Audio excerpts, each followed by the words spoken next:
Senin adın Üzümgül. Menem 20 yıllar dul, eğer tapıp bilsem pul, emme zat bolar gül. Ey bu tutuş koşkudu da yani.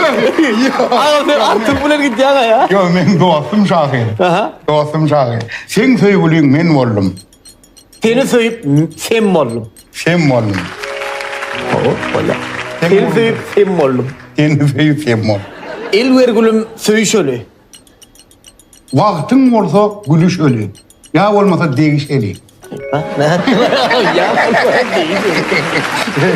al ya. İyisim geliyor ben nar. Yesin nerede? Bağlarda bağır.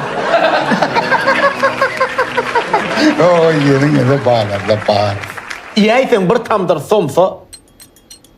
Nereden sen? Kim der şu vakt bolsa.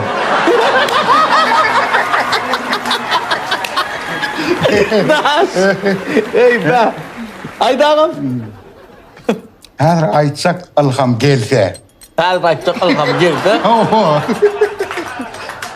Her açacak alham gelse. Her aytsak Gelse. gelse. Her açacak alham gelse. Solsa bolyam.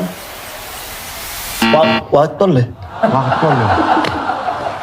Kaydı vermeli mi? Yo ağam. Buyur, ha. Unuttum. Onu